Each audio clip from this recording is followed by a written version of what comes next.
Chapter 1 Scarlet Night. The Evernight continent is twilight most of the time, especially during the dark season. The orbit of the upper continent blocks the sunlight. The daylight lasts only a few hours. Tonight, Gemini Alpha enters low Earth orbit.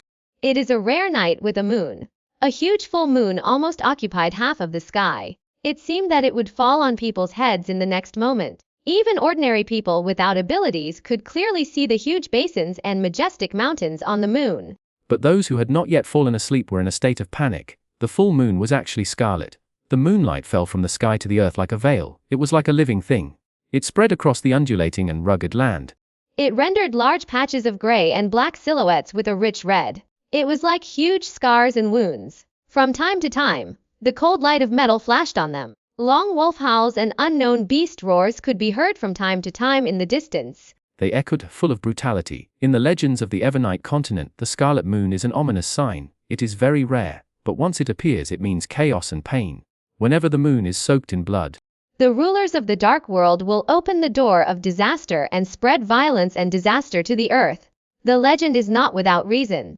Because under the bloody moonlight, all creatures will involuntarily become more violent and bloodthirsty. And more aggressive. Under the crimson night sky, a small black dot suddenly appeared. It flew from the sky, slowly moving across the sky, becoming larger and larger. It turned out to be a floating airship several thousand meters long. It was extremely worn out. The huge airbag was covered with patches. The metal components were rusted. The joints were warped in many places. It was worrying that it would suddenly break. As if to confirm people's concerns, the airship suddenly shook violently several times. Many parts fell off, including a large metal component over 10 meters long. The metal components fell to the ground, causing a loud roar. The airship struggled hard.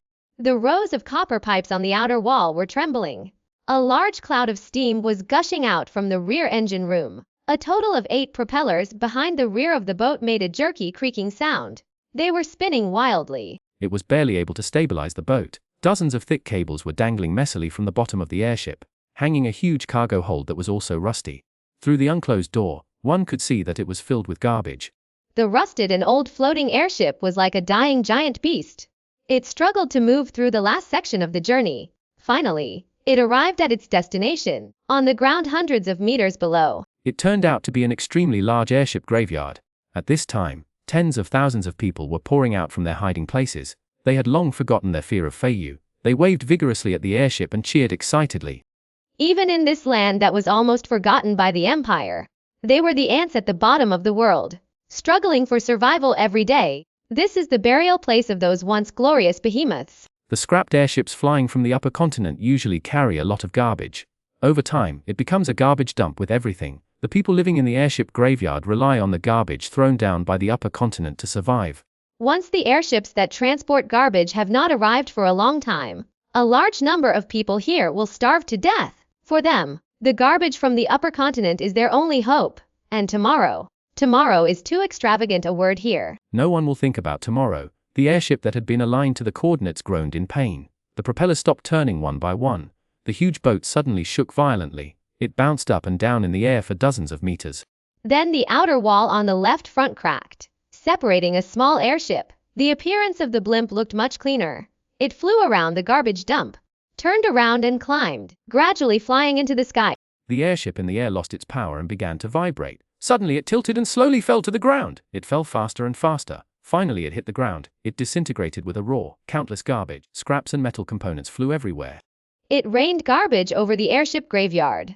The carnival begins. The sojourners screamed and rushed to the place where the airship crashed. Some even ran on all fours like wild animals. Huge metal components would fall from the sky from time to time. Many people who were right below the falling point were unable to dodge and were smashed into pieces by the components weighing several tons. However, their companions turned a blind eye to the danger and continued to rush forward desperately, just to get to the place where they could grab the garbage first. There were men, women, old people and children. But age and gender were meaningless here. Each group of people was divided by size and strength. This was the only criterion for dividing the cemetery.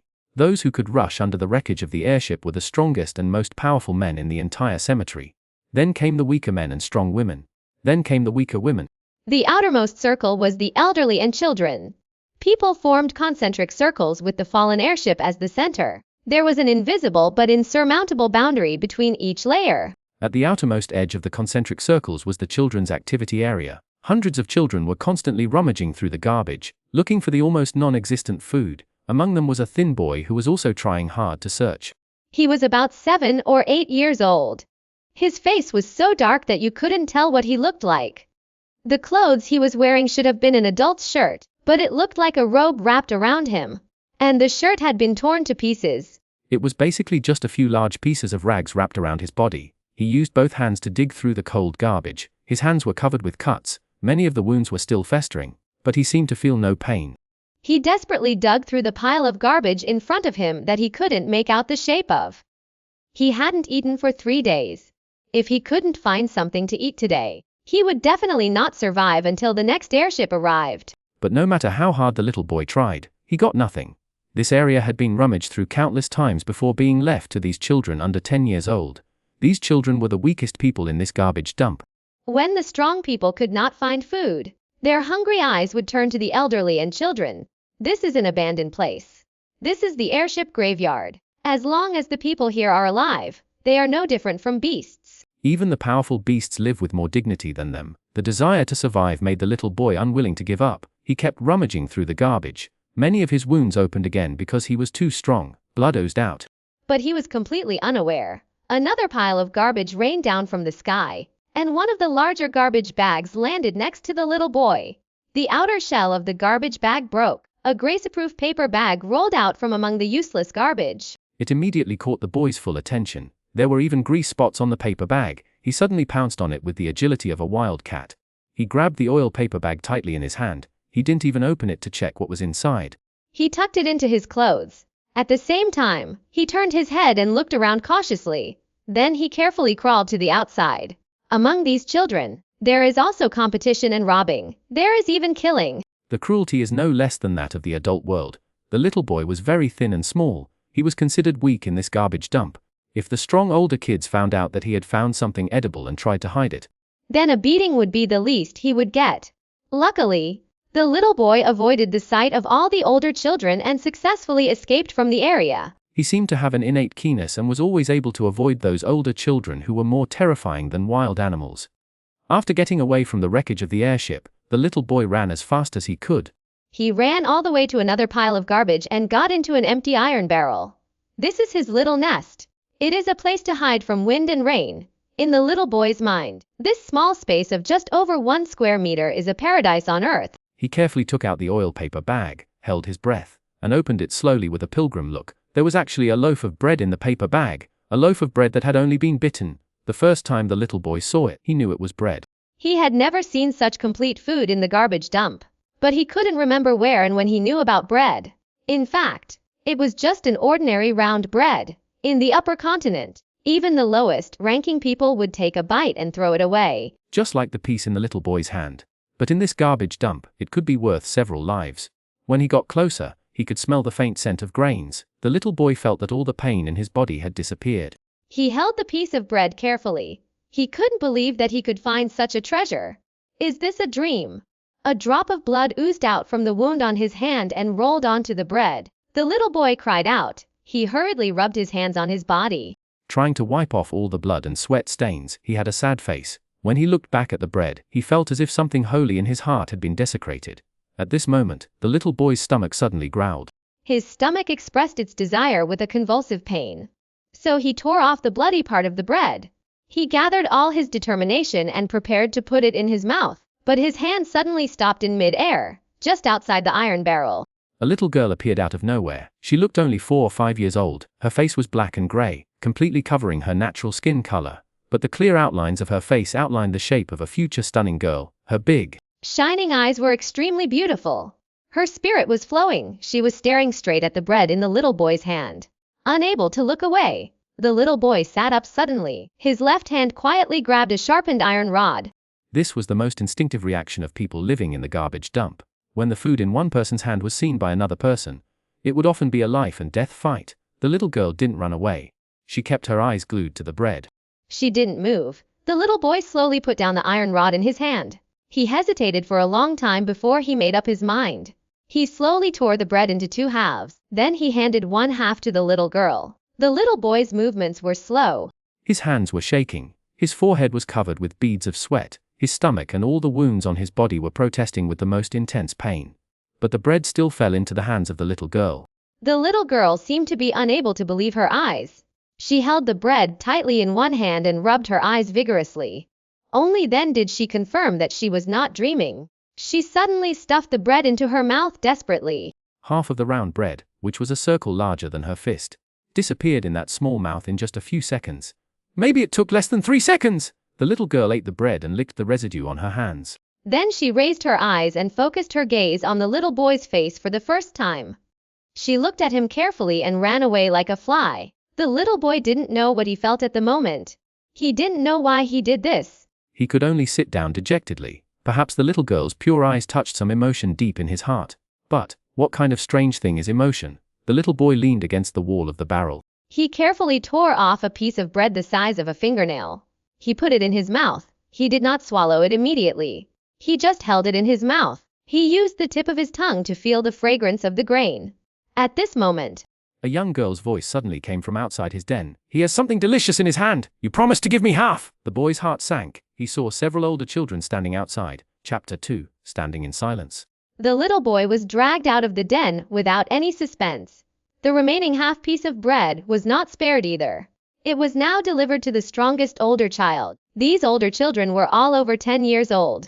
The leader was already 12 years old. The leading child took a deep breath of the aroma of bread. He grabbed a large piece without hesitation and stuffed it into his mouth. He swallowed it in one gulp. The older children next to him drooled at the sight.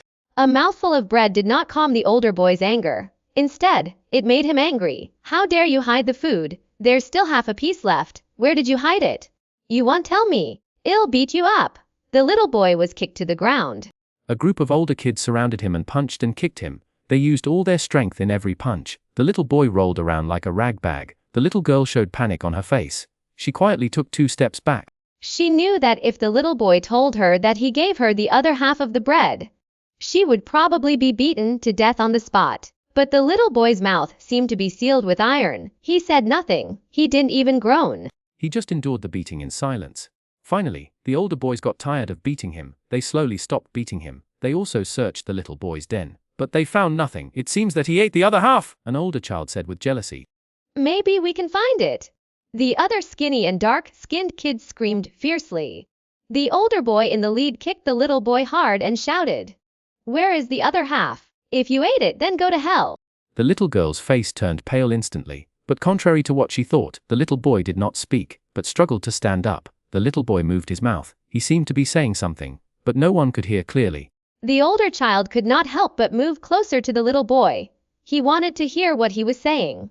The little boy's right fist suddenly flew up and hit the older boy's face hard. The older boy screamed, covered his face, and stumbled back. His face was covered in blood. The younger boy quietly grabbed a piece of metal while rolling around under the beating. The sharp edge protruded from between his fingers, ruthlessly cutting the older boy's face. Beat him! Beat him to death! The injured older child covered his face and screamed like crazy. The little boy fought desperately, but he was knocked down again in the blink of an eye. He gritted his teeth and curled up to protect his vital parts. He neither begged for mercy nor groaned. The older boys were tired of fighting again. They slowed down their fighting. But the injured older boy was unwilling to give up. He picked up the little boy from the ground, just as he was about to say something. The little boy suddenly jumped up with strength from nowhere and hit the injured older boy in the face. The older boy's nose suddenly collapsed. He covered his face and screamed. The other older children looked at the little boy. They actually felt a little fear from the bottom of their hearts. With such an injury, they thought they couldn't bear it. They didn't know what kind of power supported the little boy to stand. Standing in front of them? This time, no one needed to tell him. The older kids rushed forward and knocked the little boy down again. They beat him up again. When they were tired, the little boy moved. He actually stood up again. This is an extremely stubborn child. He wants to die standing up. Kill him! An older child suggested. His voice was trembling. If he didn't kill the little boy, he felt that he would never sleep well in the future. No one agreed with his proposal, but the little boy was knocked down again. This time, the older kids were much gentler. They were afraid instinctively. At the same time, they were really tired. They had little harvest today. Their physical strength was limited. If it weren't for Feiyu's madness that he wanted to vent, maybe he would have left after grabbing the bread. Just when the older boys were tired of fighting and stopped fighting, a small figure suddenly appeared beside them. It was a little girl. She was struggling to carry a stone that was quite large for her. She squeezed in. The older children all looked at her in surprise. That beautiful little face showed determination and madness. She raised the stone high above her head and then smashed it down on the little boy's head. With a bang, the little boy finally stopped moving. A pool of blood appeared under his head, and then expanded rapidly. There were sounds of people gasping for air all around. The older children subconsciously took 2 steps away from the little girl who could be knocked down with one kick. The little girl ran to the stone that had rolled aside and picked it up with great effort. The stone was already stained with blood. The blood stains rubbed onto the little girl's body and face. When the small figure staggered towards the little boy, even the leader of the older children felt a chill in his heart. At this moment, a breeze suddenly blew through the garbage dump, blowing up some scraps of paper. The already cool night suddenly became extremely cold. All the people who were still searching for food in the garbage dump suddenly shivered. They didn't know that an invisible force field had quietly covered the entire garbage dump. Most people were at a loss. After the brief chill passed, they immediately started to search through the garbage again. A few people felt something inside their bodies jump a few times, but the feeling was so faint that it seemed like an illusion. The jumping sensation disappeared quickly. They didn't care about it and continued to look for food for today's survival. A few people stayed where they were, staring at their hands in astonishment. Their hands had begun to emit a faint light without them noticing. They were particularly eye-catching under the night sky. Not only their hands, but their entire bodies were glowing, and a mysterious new power appeared in their bodies. If you look down from the sky, you can see many points of light shining on the vast airship graveyard, as if the stars have fallen to the earth. The little girl's body also glowed. She suddenly became much stronger. The sudden abnormality did not affect the little girl's actions. Instead, she quickened her pace and walked to the little boy. She threw the stone at his head. All the older children were waiting for the moment when the little boy was covered in blood. Some of them felt uncomfortable and looked away. They subconsciously didn't want to look anymore. At this moment, the little boy suddenly burst into bright light. There was even a red beam of light that shot up to a height of more than 10 meters. It was extremely eye-catching under the night sky. Around the beam of light, several hellos appeared, moving along a mysterious trajectory. The heavy stone hit the light. It seemed to be blocked by an invisible force and bounced back. This change shocked all the older children. Some jumped up, but they were at a loss. In the night sky, in the lower half of the huge crimson full moon, a floating boat several dozen meters long was gliding through the air. It is made to look like an old light boat. It has a complete mast, a ship's tower, and a deck. It is painted in blue-gray. On the bow is a bronze relief of a wrathful Vajra with a majestic face and a pestle in both hands. The flying boat has a wing on each side. It is equipped with a propeller. The speed of the 2 sides is sometimes slow and sometimes fast. This is how the floating boat is adjusted. It has no airbags. No other power devices can be seen. No one knows how it floats without falling. The lines of the floating boat are smooth and elegant. It doesn't look very gorgeous, but whether it is the splicing of the mast and sails or the carvings on the side railings, every detail is extremely simple and exquisite. It is a kind of luxury that is not ostentatious. At this moment, inside the floating boat, a man with silver hair was standing by the window, looking down at the airship graveyard below. His face was not old. He should be in his prime. His eyes were deep and clear. His chin was raised in a firm and elegant arc. He was wearing a black uniform with a stand-up collar. It was the standard style of the Imperial military uniform, but there was no mark of rank. There were only 2 rows of silver buttons, and the long sword and flame pattern on the buttons highlighted his extraordinary status. The silver-haired man stood there, his sharp edge revealed naturally, like a sword drawn from its sheath, in the room. There was a man in his 50s. He had a square head and big ears. He had a kind face and was already quite fat. He was staring at the chessboard in front of him. He couldn't place the white piece made of the finest warm jade in his hand. The chess game on the board is almost coming to an end. A white dragon is struggling to survive. After thinking for a long time, he finally sighed and put the white piece on the chessboard, admitting defeat. I haven't seen you for 7 years. Your chess skills are still as good as before. The fat middle-aged man stood up and walked to the portal. He stood side by side with the silver-haired man and looked down, through the portal. One can see faint lights flashing everywhere in this huge airship graveyard covering nearly 100 square kilometers, like sparks. Seeing this scene, the fat middle-aged man looked disapproving. He said, "Brother Saitang, you really need to change this problem." The Great Evolution secret technique is indeed unique in stimulating and guiding the potential of the Force, but there is no need to use it on the entire airship graveyard, right? Is it possible that you have too much Force to use up? Then you might as well give me an initiation. Let me enjoy your benefits too, Lin Seating said with a smile. Brother Takumi is still so outspoken. Look, these people below all have the potential to cultivate the force. Gu Tuahai disagreed. So what? There are so many people with potential. You came all the way to this damn place to find me. And you didn't go back to the capital directly. Instead, you came here in a big circle. You didn't just want me to see your attainments in the great evolution of the heavenly secret art, did you? Lin Seating laughed a few times, pointed out the window, and said, I'm not that boring. If we only count the proportion of people with cultivation potential, the people in this airship cemetery are no lower than the civilian class of the Empire. You also know that when the Empire moved to the upper continent, the families that went with them were all those with cultivation potential. Now more than 800 years have passed. The proportion of people with cultivation potential among the civilians of the Empire is not as high as that in this cemetery. It seems that the good days of the people in the Empire have been too long. That's not the case. Gu Tuahai shook his head. He said, having potential is one thing. To what extent one can cultivate is another. The families that followed the Empire to the upper continent all had special talents in certain aspects. Once they stimulated their cultivation qualifications, they could at least advance to the 3rd or 4th level. However, the people below were born with deficiencies and twisted minds. Most of them could only cultivate to the next level. Lin Sitang said calmly, but it is easier to stimulate potential in desperate situations. More people with potential will emerge. This is an indisputable fact.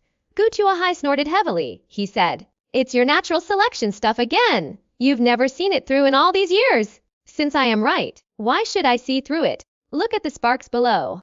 They are the light of my empire's inheritance and the future hope of the human race. I think my Lin ancestors also started from such a place. They killed countless dark races in the past 100 years and made great contributions. From the bottom of the abandoned land to being awarded an official title. In my generation, Lin Sighting, I have been trusted by His Majesty and handed over the important task to me. I will do my best for the Empire until my death.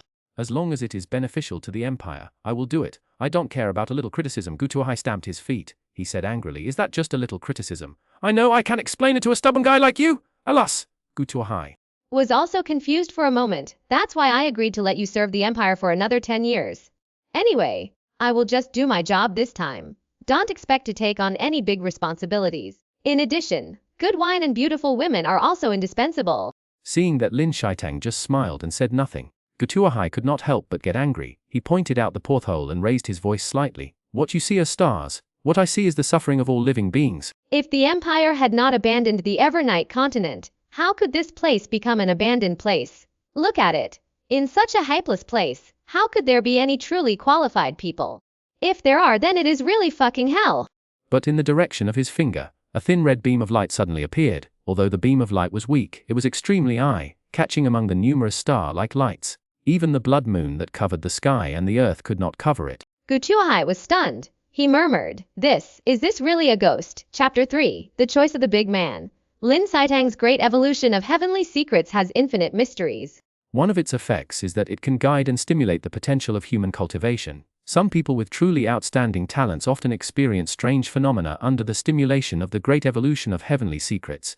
These phenomena are divided into 5 levels. For example, the faint light of the stars on the garbage dump is only the last level. It shows that there is potential to cultivate the force. The first level of talent will have various colored light pillars. And there are strange phenomena around the light pillars. It means that the stars are holding the moon. And the strange phenomena also indicate the future direction of this person's talent. The second level of talent only has light pillars but no strange phenomena. The third level of talent has a blazing light, like a raging flame. The fourth level has no strange phenomena, it just shines brightly. Above the first class, there is the super class. That is the real talent. The strange phenomena that appear may be mountains and rivers, or rare animals and birds. They are lifelike. Even though the beam of light was red under the night sky, it was the lowest talent among the first class. However, even so, among the countless practitioners in the Empire, there was only one person with first-class talent in 100,000. Everyone who appeared was worthy of the Empire's careful training. In the future, they would become the backbone of the military. This red beam of light was like a slap in the face, making Gu Tuahai's face burn. Go and have a look. Lin Sighting left the cabin without waiting for the flying boat to turn around, and jumped directly from a height of several hundred meters. More than 10 fully armed guards on the flying boat also jumped off and followed Lin Sighting. Gu Tuahai slapped the window frame in anger. but finally followed. The change in the little boy obviously frightened the older children. But the little girl was just stunned. After she found that her strength had suddenly increased, she ran to another bigger stone and dragged it over with great effort. The little boy was dazed. He groaned and turned over. Next to him, A pair of thick, soled-suede combat boots suddenly appeared. The boots did not actually land on the ground. Instead, they floated in the air a few centimeters above the ground. An invisible force field quietly spread out, pushing away all the dust, dirt, and garbage. The little girl stopped in shock. She looked at the silver-haired man who had appeared out of nowhere. She opened her beautiful and innocent eyes. She showed an innocent and harmless expression. At the same time, she quickly and quietly threw the stone in her hand down. There was light shining through the little girl. She didn't even notice it. The sweat on her palms had completely evaporated, but the silver-haired man didn't even glance at her. Lin Sighting frowned as he looked at the scars on the little boy's body. Some of them might have affected his internal organs. The injuries were more serious than expected. He waved his hand. A light mist appeared in the air. Green raindrops fell from it. They fell on the little boy and melted into his skin. These blue raindrops contained a huge amount of force. The wounds on the little boy's body immediately began to heal at a speed visible to the naked eye. He groaned and slowly opened his eyes. He was fully awake. The first thing the little boy saw after regaining consciousness was the majestic and resolute face of the silver-haired man. He didn't understand what happened for a moment, but instinctively he didn't want to lie on the ground vulnerable. So he struggled to stand up again. He looked around and saw those older children again. He immediately remembered what happened before. His face suddenly changed. Lin Sighting followed the little boy's gaze and saw the older children around him and the fresh oil paper packaging left on the ground. He already understood why the little boy was injured like this. This was a very common occurrence in a garbage dump. Lin Sighting lowered his eyes slightly. Then he leaned down. He stretched out his hand to the little boy. He said gently, "Come here.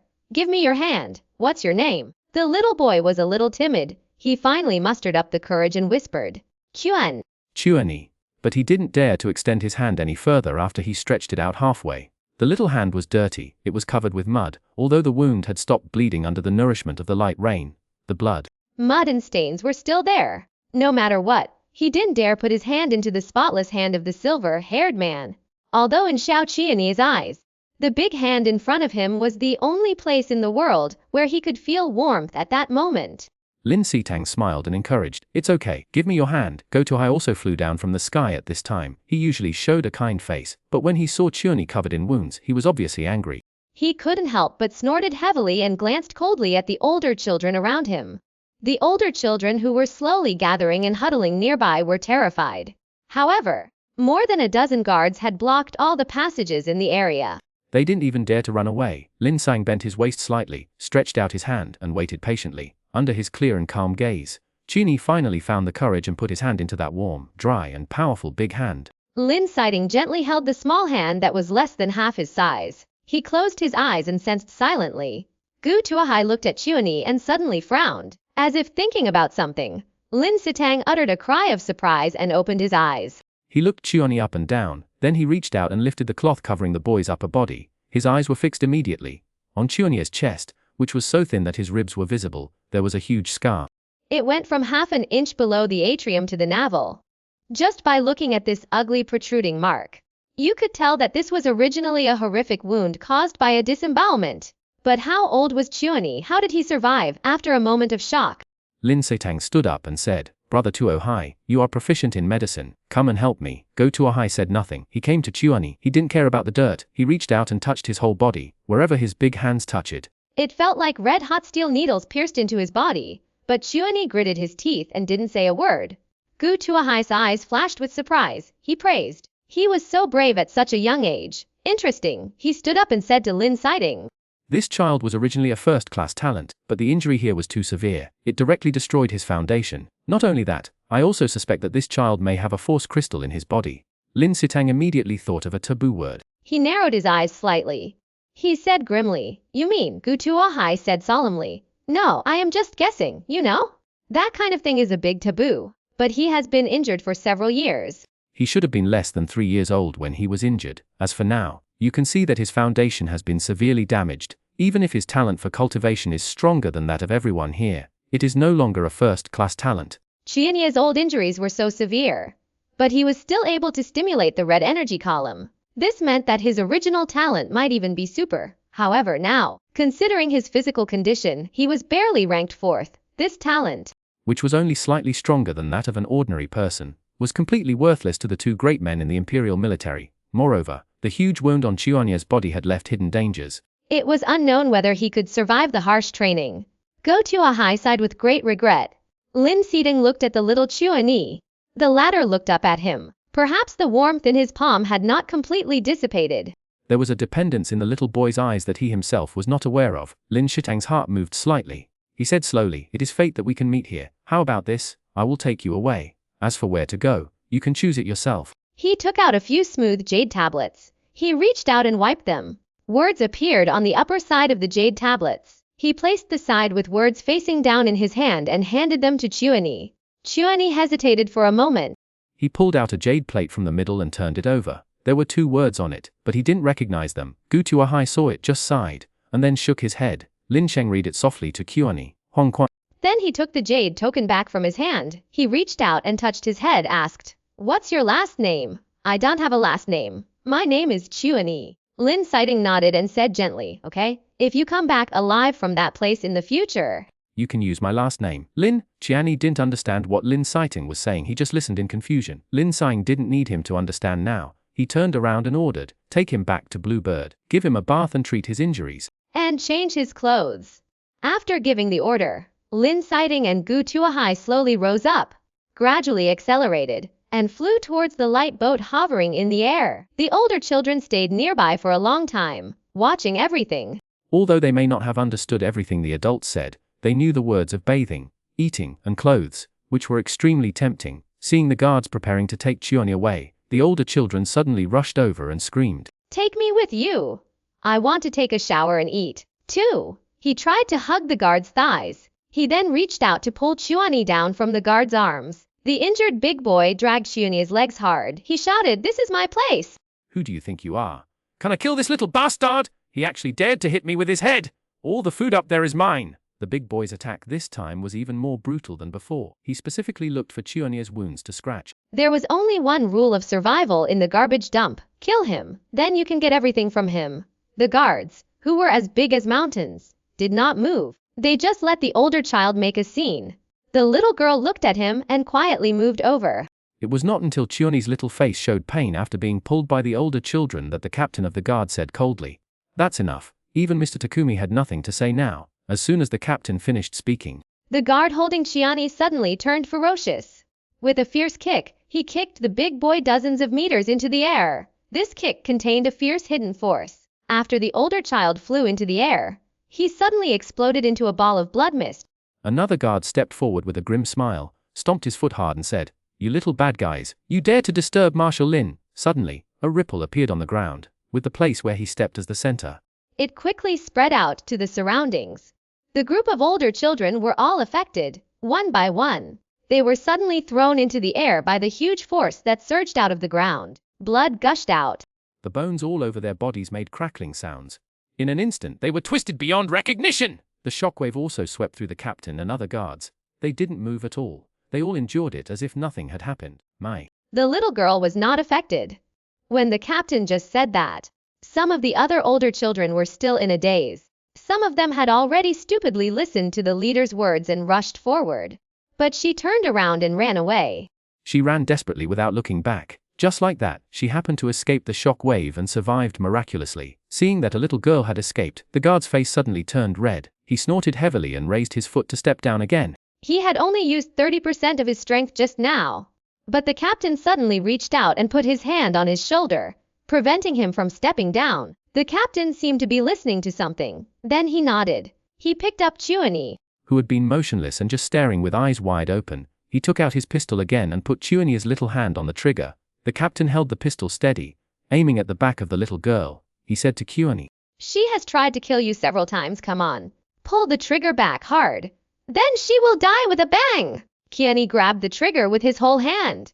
Looking at the little figure staggering and running away not far away, he knew that if he pulled back, blood would burst out from her body. He remained very quiet. His dark eyes looked forward, but in the end Xuanyi shook his head and released the trigger. On the flying boat, Xuanhuan was smiling. He kept saying, "It's just as I expected. Ha ha, Lin." Come on, I'll admit defeat. Your shoe Xuanhuan is mine. Take it out now. Lin's sighting still smiled faintly. His eyes were as still water. They were so clear that they seemed to be able to reflect everything in the world. But they lacked the original object. The guards took Xuanhuan back to the flying boat. The flying boat slowly turned, rose higher and sank into the light of the blood moon. Gradually it disappeared into the sky. As for this garbage dump, and the little girl who was still trying to escape, they were all forgotten, just like this abandoned continent. Chapter 4. Welcome to Hell. Time flies. Soon a month has passed. A heavy roar suddenly sounded outside an ordinary valley. a huge military heavy truck was spewing thick black smoke. It was coming from afar at high speed. There was no road outside the valley. There were natural trenches everywhere on the endless plain, but under the 4 pairs of huge tires of the truck, which were as tall as a person, they were no longer obstacles. The truck rushed to the valley entrance at full speed. It braked suddenly. The huge body of the truck, like a giant beast, it swung sideways, plowing a deep arc-shaped mark on the ground. Then it stopped. There was a crackling noise in the power box at the front of the truck. The black smoke stopped coming out of several thick pipes at the rear. Instead, a large ball of steam came out of a valve. The door of the truck's cab opened. A soldier in his 30s looked out. Then he jumped down from the 2-meter-high cab. Then he put the little boy in his arms on the ground. The little boy had delicate features. His short, soft black hair was plastered to his forehead. It was wet with sweat. His face was pale. He was trying hard to hold back his nausea. It was obvious that he had been tossed around by the heavy truck's wild driving style. He swayed. He stood firmly. He wrapped his black cape tightly around him to protect himself from the howling cold wind. At the entrance of the valley, there was already a man standing there. A one-eyed man, in the wind as sharp as a knife. He was bare-chested, with his hands behind his back, his feet evenly spaced and level with his shoulders. This was the most basic military posture in the army, but he looked particularly domineering and powerful when standing there. He alone blocked the entire road leading to the valley. The middle-aged soldier took Xuanhuan with him and walked until he was less than a few meters in front of the one-eyed man. Then he stopped and said, "Long Hai, you are still the same." Long Hai opened his mouth wide, revealing a mouthful of big golden and silver teeth. He said, "Xiyan, you are 3 minutes late." Xiyan said that he encountered a group of dark races on the road. He wasted some time in order to kill them all. Long Hai sneered. "A dark team can also make you late. It seems that your strength has not improved much in these years. Have you been a dog in the Lin family for too long? Have you thrown away all your skills?" Xiyan was not angry. Instead, he said calmly, "Marshal Lin is the backbone of the empire. I am already satisfied to be the marshal's personal attendant. You don't understand this kind of thing." Long Hai snorted. He didn't argue with Xiyan. His eyes fell on Xuanhuan. He said, "Is this the child mentioned above?" "Why does he look like a little girl? Can he be used?" Xiyan smiled and said, "Anyway, he will be training under you in the future. If you don't like him, who can stop you?" Long Hai snorted again and said, "You should know that in our place, no matter who comes, no matter what their identity or background, we treat everyone equally. Of course I know this, then don't waste time. Let him come over." Xiyan squatted down in front of Xuanhuan. He forced a barely visible smile on his stone-like face. He touched Xuanhuan's head and said, "Go, follow Instructor Long. Remember, first, whatever he tells you to do in there, you must do it immediately. Second, I hope that in a few years, I can still see you come out alive in this place." Although Xuanhuan was a little confused, he could hear the seriousness in his words and nodded heavily. Xiyan smiled. Along the way he already liked this little guy very much. Xuanhuan was a quiet child most of the time. His personality was stubborn to the point of being obstinate. But once he promised something, he would definitely do it. Long Hai showed a little surprise on his face. He said, "I have known you for 20 years. I have never seen you smile so many times." When he stood up, Xiyan's face was already stern and expressionless. He said, "How can I laugh when I see you?" Several thick blue veins on Long Hai's temples suddenly jumped. A moment later, the heavily loaded truck roared away. Xuanhuan followed Long Hai and walked into the valley. The mountain road was long and narrow. After walking for almost 2 hours, it seemed like there was no end at all. Xuanhuan looked to both sides suddenly. He saw a line of bloody words on the side of the mountain wall. "Welcome to hell." Xuanhuan couldn't recognize all the words, but his eyes seemed to be drawn to them. He couldn't move away. He walked forward and gradually turned his head until he could no longer see the big words. Although he could no longer see the big words, they were deeply engraved in his young heart. Every stroke was dripping with blood. The sky gradually darkened. The valley was like a giant beast with its mouth wide open, waiting for Xuanhuan. It was late at night when Xuanhuan realized that he was in a place more terrifying than Hell Wangquan training camp. The clock hands moved to 12 o'clock. Most people should be asleep at this time. But for the children in Xuanhuan training camp, this was the beginning of a day of hell. In a cold hall, Xuanyi and hundreds of children of similar age were huddled together, listening to Long Hai's lecture. Long Hai walked back and forth in front of the group of children. Occasionally he stopped and swept his sinister eyes through the crowd. Here, you only need to remember 3 things. First, second, obey. Third, obey again. Here. The order will only be given once. You only have one chance. Now, everyone, stand against the wall. No one is allowed to move or speak before new orders are given. A group of children were jostling and shoving each other in confusion. They all stood against the wall. However, they did not receive any instructions for the next step. Long Hai put his hands behind his back and walked out of the hall with big strides. Then he slammed the iron door shut. The first 10 minutes passed in silence throughout the hall. But after another 10 minutes, some of the more active children could no longer hold back. A little boy on Xianye's right looked at him. Suddenly he whispered, "My name is Lu Kai. My family is doing business in Jianjiang province. I heard it's terrible here. Let's be friends in the future," my father said. It's always easier for 2 people to survive than 1 person. Qianyi was thinking of Xian's parting words at this moment. Long Hai just said, "Don't move. Don't talk." Seeing Qianyi didn't respond, Lu Kai next to him didn't give up. "Hey, no one is watching us. Can you at least tell me your name?" Seeing Qianyi standing there like a statue, Not even moving a finger, Lu Kai muttered something helplessly. Half an hour passed. Some children began to whisper to each other. Others swayed from side to side, stretching their legs and feet, which were already a little sore from standing. there was a sudden commotion in a corner of the hall. A few kids started arguing over something. Then they started fighting and rolling around. The noise was already so loud. No instructor showed up to stop them, so the kids relaxed even more. After fighting for a while, the fighting kids separated and returned to their original positions. At this time, more kids started chatting. The hall gradually became noisy. When the clock struck 1, the iron gate suddenly opened. Long Hai strode in. Behind him, there was a group of fierce and ferocious men. Each of them held a whip in his hand. The temperature in the hall suddenly dropped. The children who had been so cheerful just now all turned pale and shivered. Long Hai scanned the whole place with his one eye. He nodded. Very good. There were fights. There were also talks. I was worried that I didn't leave a deep enough impression on you. But now it seems my worries were unnecessary. Long Hai's face suddenly darkened. He pointed at the children who had just participated in the fight and said, "Catch them out. Tell others what will happen if you disobey the ban." This sentence sounded a bit strange. Many children were still confused. But some smart children suddenly understood something. They were so scared that they almost collapsed to the ground. The 6 fighting children were dragged to the center of the hall like chickens and lined up in a row. Long Hai suddenly showed a ferocious smile and said, "Here, there is only one consequence for violating the ban, and that is death." A big man held up a strange gun and pointed it at one of the children.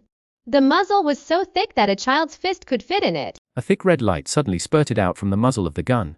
The huge sound of gunfire echoed in the closed hall. It was almost deafening. A red light flashed.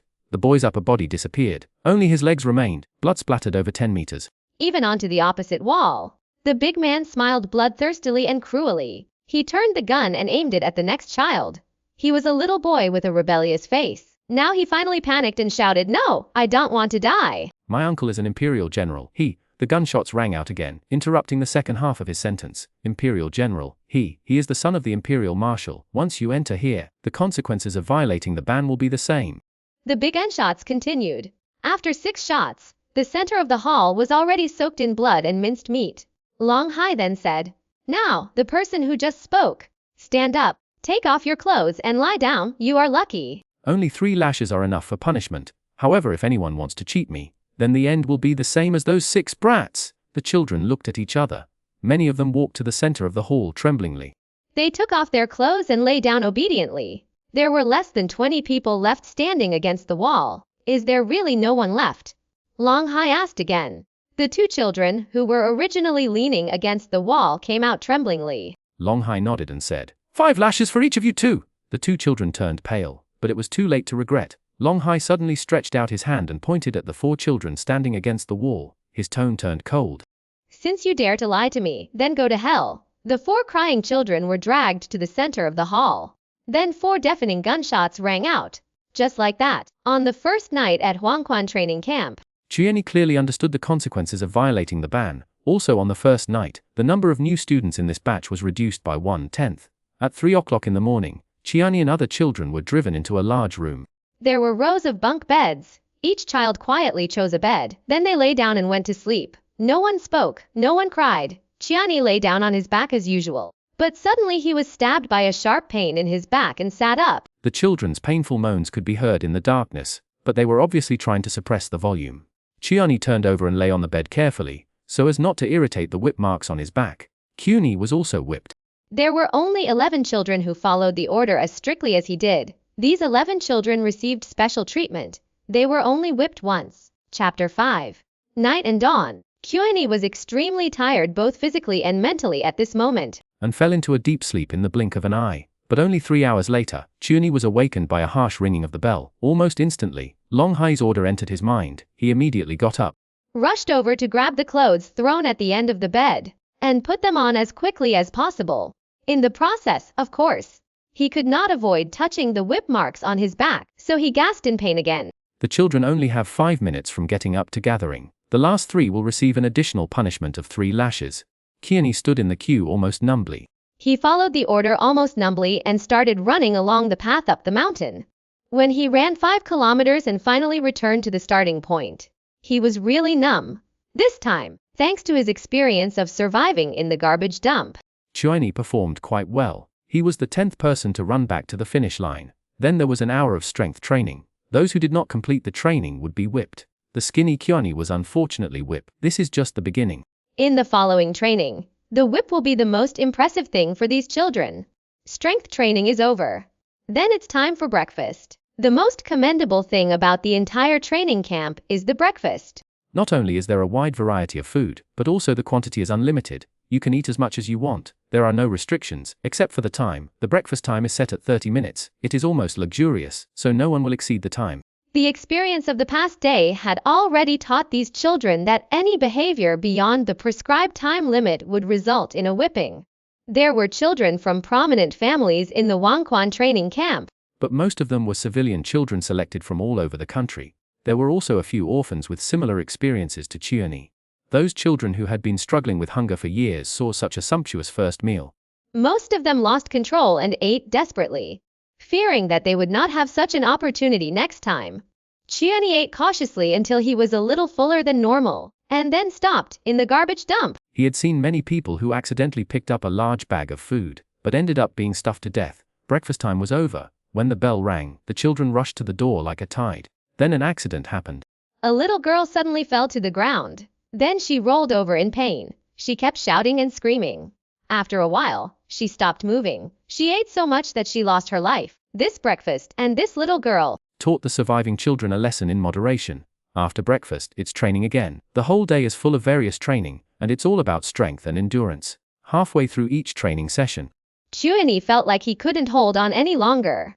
But his stubbornness and perseverance from childhood supported him. He let his little body perform the required movements one by one in numbness to complete the training task. The days at the garbage dump taught him that even in the most desperate times, as long as he gritted his teeth and held on, he would always see tomorrow. When he finally lay down on the bed again, Xuanhuan didn't know how he had gotten through the day. This time he didn't hurt himself. He slept on his stomach. There were 3 whip marks on his tender back, almost as soon as he got into bed.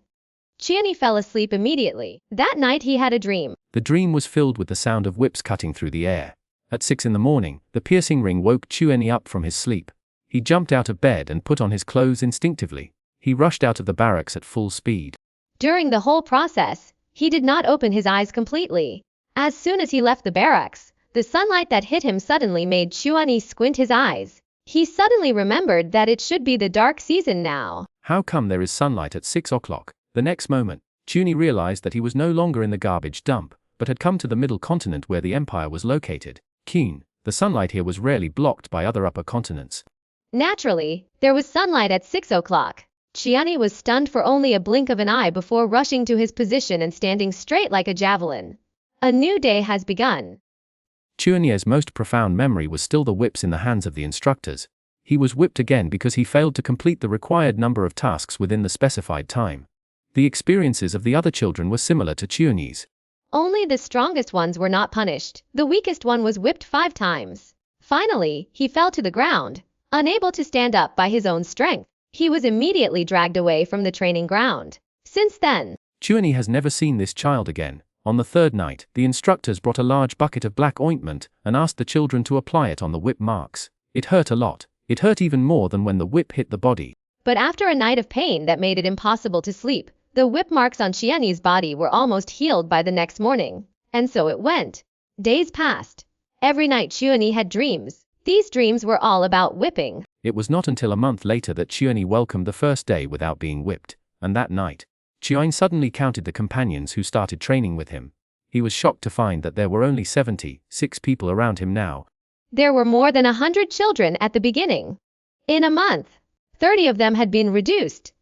What followed was still endless strength and endurance training, as well as endless whipping, since the bloody first day. Longhai no longer executed any children for minor reasons. Only those who violated the ban would be executed. But that was it. When Xuanhuan entered the training camp for 3 months, there were only 60 of his companions left. Almost half of them were gone. Most of the children who disappeared were eliminated by the cruel training. But 3 months later, Xuanhuan's body had become much stronger. He was completely different from when he first entered the training camp. On the first day of 3 months later, Xuanhuan and his companions were taken to a building and welcomed a special course. The one who taught them was a tall, beautiful woman about 27 or 28 years old. Her uniform could barely contain her extremely full breasts. She strode up to the podium and wrote the 5 characters, the essence of the world, on the blackboard. She read them out first and then said, "I know most of you don't know these characters, but it doesn't matter. You have 1 month to learn them. I will send you the teaching materials in a while. You should learn to read characters well after training. There will be an exam in 1 month now. I will talk about the essence of the world we live in. The essence of the world is the force." According to this beautiful teacher named Zhang, the root that supports the entire world is the force. The force is not static. It is divided into 2 different natures. The one that is inclined towards light is called the dawn force, while the one that is inclined towards darkness is the dark force. All life depends on one side of the force to survive, and is naturally divided into 2 different camps, dawn and eternal night. However, even among races in the same camp, the degree to which they lean toward dawn or eternal night varies. The human race is on the side of the dawn. The dark races that have enslaved humans for tens of thousands of years are on the side of the eternal night. Their power, and even their lives, all depend on the dark force. The dark race was once extremely powerful. There are many branches in it. Among the blood race, werewolves, demon descendants and human-faced spider demons are all powerful races with a great reputation. However, the human race is a strange race. Although most people lean towards the side of the dawn, there are also many who devote themselves to the eternal night. Some people even awaken the force of dawn, but eventually devote themselves to the eternal night. This is completely unimaginable for the dark race, who are considered adults after being baptized by the dark force. But it is not uncommon among humans. It is said that between the eternal night and the dawn, there is the purest force. However, few people can feel the original force, let alone practice it. In this world, there is no race that corresponds to the original force, the force in cultivation. When Xuanhuan heard this, he couldn't help but clench his right fist, as if to grasp the remaining warmth. That powerful hand on that restless night of the crimson moon was like a glimmer of light in the darkness to him. Zhang patted the podium. The smooth metal surface split apart, amid the subtle mechanical sounds. A strange made up of countless metal wires, long and short metal branches, large and small metal gears, and many more irregular components rose up and unfolded in the air. This 3-dimensional model was the world map. The whole world is dynamic. Wires pull. Components representing continents and stars move slowly along their own orbits. Zhang uttered unfamiliar terms one by one. There are 27 continents that humans have explored in this world. They are not static in the void. Instead, they move slowly and without stopping for a moment according to mysterious trajectories. Above these continents, there are 2 suns. There are several different huge stars around. It is said that these stars are the moons that we see at night. Due to different orbits, the moon seen on the same continent every night is not the same, including Xuanhuan. Most of the children were confused. They could only memorize everything she said. At the same time, they stared at the model with many lines and complex lines, hoping to remember enough things in the shortest time. Only a few children from powerful families seem to have known this knowledge for a long time. So they looked calm. The sun's light will be blocked by the upper continents, so the lower the continent is, the shorter the time it gets sunlight. The force attributes of each continent are different. Some are on the side of dawn. Some are on the side of eternal night. The ones with clear force attributes are the natural habitats of different races. There are also some continents with vague force attributes. These continents are the focus of the two major camps. Zhang Jing's voice is very pleasant. She also explains in a simple and easy to understand way. Otherwise, most children would not understand at all. She pointed at the bottom of the continents and said, for example, this one has the longest night among all the continents. Although there are 4 seasons on the continent, it is more divided into light season and dark season according to the length of time of direct sunlight. There are 3 months of light season in a year. The rest are dark seasons, therefore. The living conditions on this continent are extremely harsh. However, it is the origin of all human beings. The empire also rose here, although it is now dispensable in the empire's territory. This continent, we call it the Eternal Night Continent. It is also known as the Abandoned Land. Xuanhuan's whole body suddenly trembled. Something warm seemed to flow down his eyes. This Evernight continent was where he had lived since he could remember. In fact, in his memory, there seemed to be someone living with him at first, but he could not remember when that person left and never appeared again. Before I knew it, the class had come to an end. Zhang Jing took the model back to the podium. Then she said, see you in a month. The topic of the next class is the Dawn War. This is the war in which the human race truly rises. It is a battle of destiny. It is also the battle for the founding of the empire. The audiobook for chapters 1 to 5 of this issue has concluded. Subscribe to this channel, turn on the notification bell, share and leave your comments. I will continue to update subsequent content.